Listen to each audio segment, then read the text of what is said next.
Lors des 2 premières parties de cette enquête, j'ai observé la production puis la vente du fentanyl. Fentanyl. Une drogue surpuissante qui a tué 130 000 personnes l'an dernier aux États-Unis et qui est vite devenue la cash machine des cartels mexicains. So it's a very good business. Yes. Et avant tout, du plus puissant d'entre eux, le cartel de Sinaloa. Estamos hablando que usted puede llevarte $1 million en un mes. 2400%. C'est la rentabilité du trafic de fentanyl. Des milliards de dollars. Que faire de cet argent? What is the amount we need to invest? ¿Puede ser $1 millón o más? But más or Sí, es más. Pour l'injecter dans l'économie légale, les narcos doivent le blanchir. ¿Qué cantidad se puede comprar una propiedad? Per iniziare, 1,2 milioni appartamentos. And then we sell the properties, and then we can put the money on the bank account.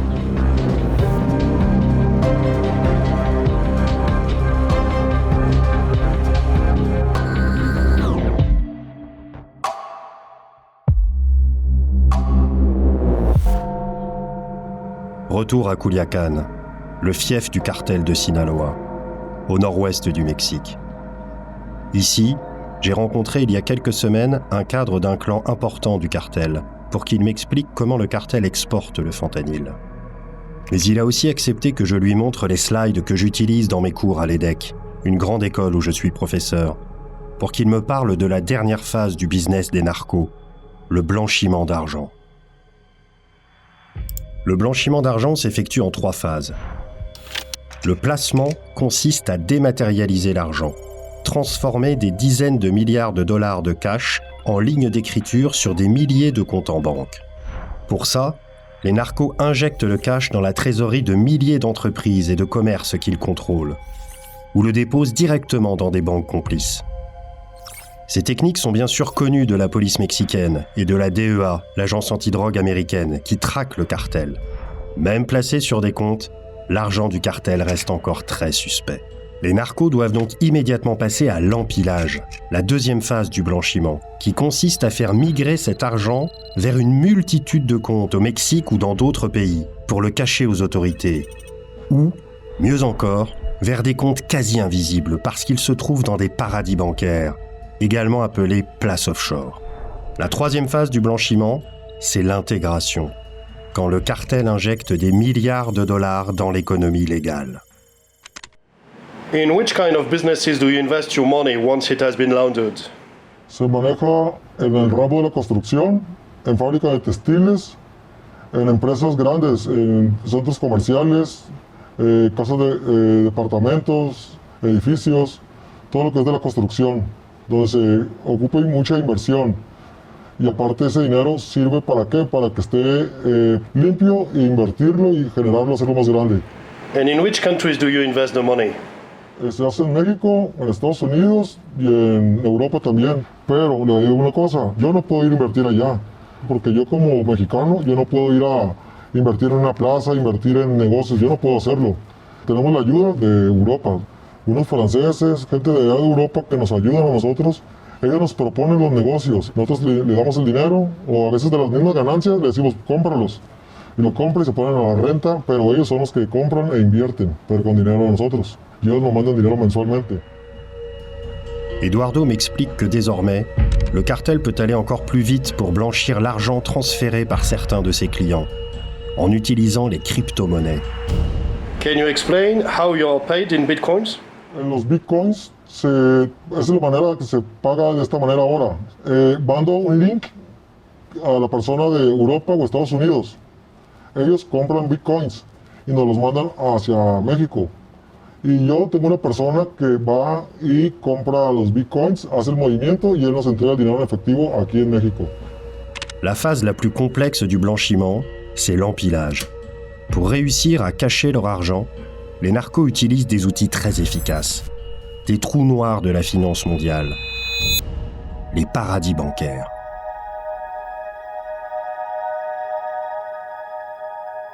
Quelques semaines plus tard, ce n'est pas à Culiacán que je retrouve Eduardo, mais à 14 000 km de là, dans le plus opaque de ces paradis bancaires, Dubaï.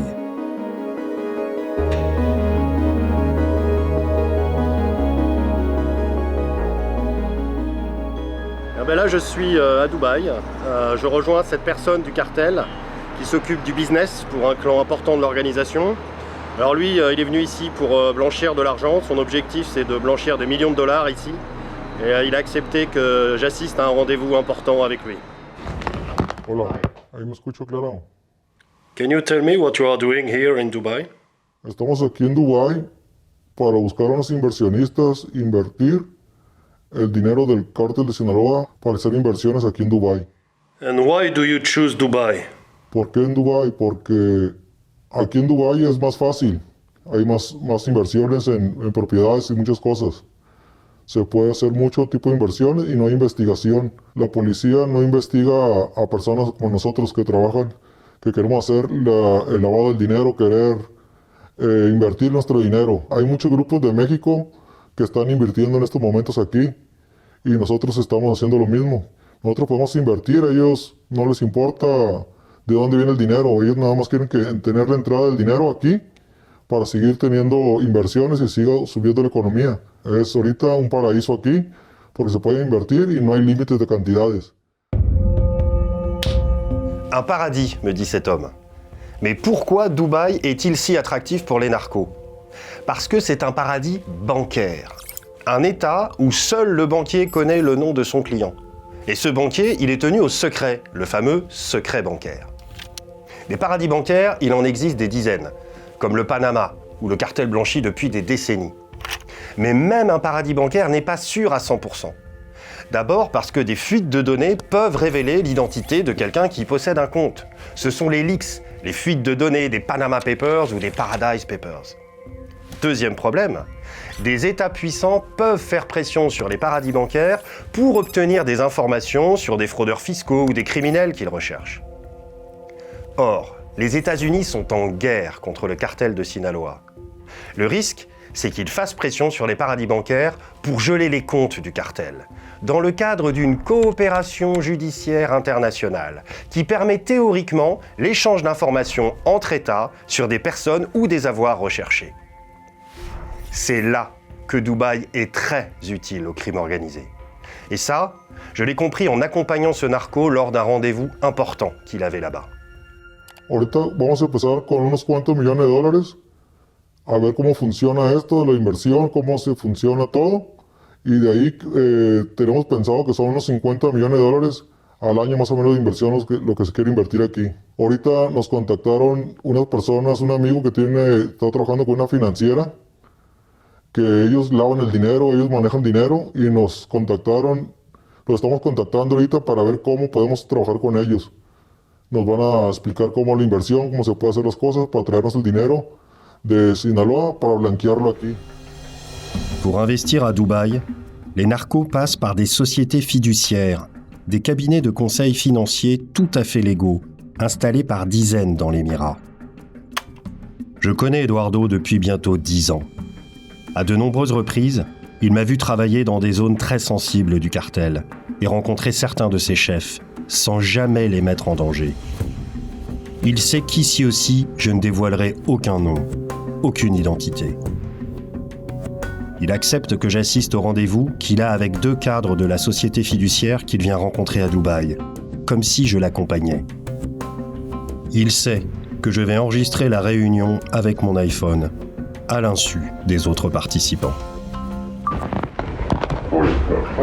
Hello, Matt. Nice to meet you. Nice to meet you. Parlo l'italiano, ma non parlo spagnolo. Italiano anche, no? Spanish is only. Spanish. Okay.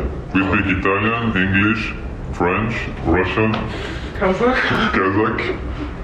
We can find a language, huh? Okay. Once you can tell me something. We are very pleased to have him here. Somos encantados a tener vosotros a nuestra oficina. Perfecto. What is your first name? ¿Cómo se llama? Encantado. So you can ask what he needs from us. ¿Cómo podemos ayudar a usted? Lo que quisiera saber es la manera de cómo se puede invertir el dinero en su empresa. De qué manera podemos invertir el dinero. Okay. And the money, is it on bank account? Is it cash? De las dos, cash y banco. Banco. Okay, banco. Okay. Can we demonstrate how the money was earned. Esos dineros de personas viudas de México, amigos míos, que sus padres murieron y tienen mucho dinero de herencias y mucho dinero de Sinaloa. From the father who died. And the father, what was he, businessman? What was he doing? Business prohibidos. Okay.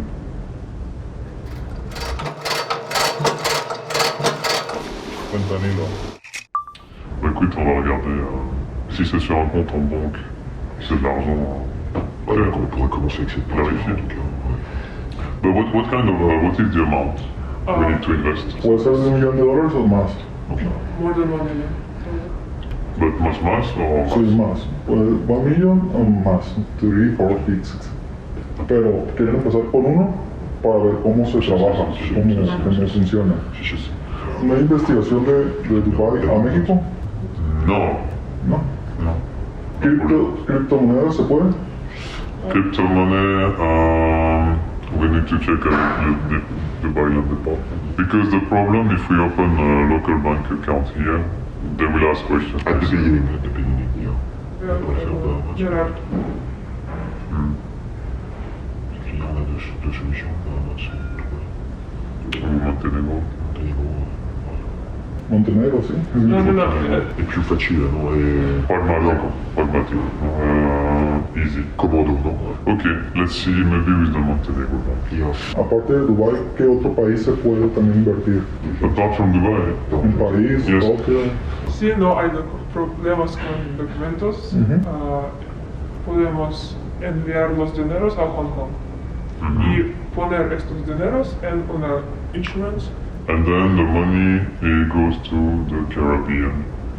¿Es confidencial? ¿Es La bank, the bank in the Caribbean doesn't know. È solo l'assicurazione.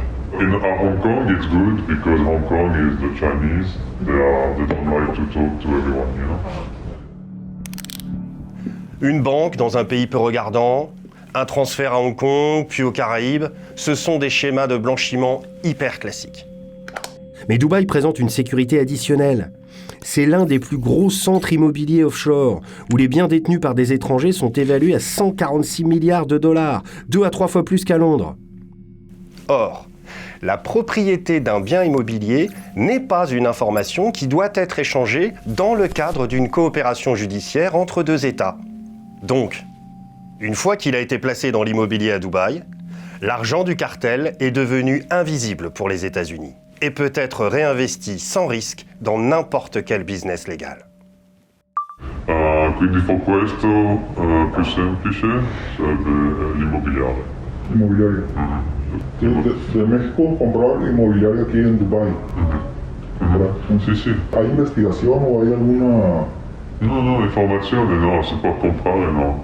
If it's real estate investment, we can first start with our bank account. Ouvrir des comptes, c'est pas un souci. Non, c'est juste qu'il n'y a pas besoin de faire arriver des millions sur un compte ici, où la banque va poser plein de questions. Donc on peut acheter directement l'immobilier. Ouais.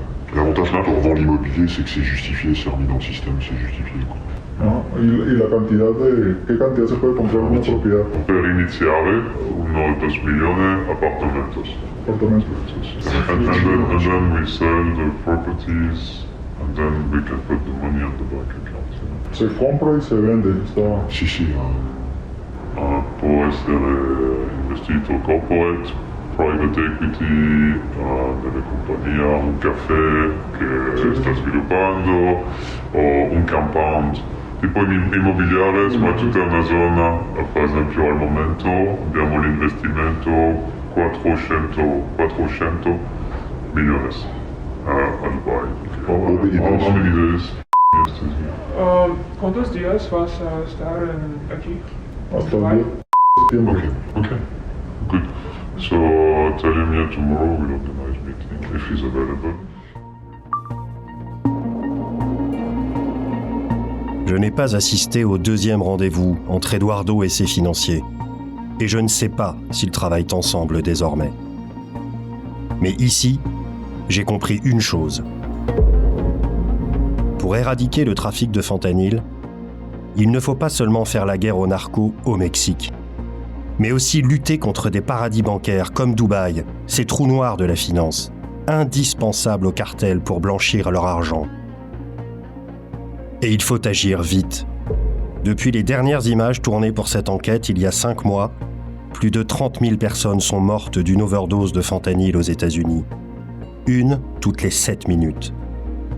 C'est plus que le nombre de morts dus aux accidents de la route ou aux armes à feu dans ce pays. Et la menace se rapproche. Les narcos le disent. L'une de leurs prochaines cibles, c'est l'Europe.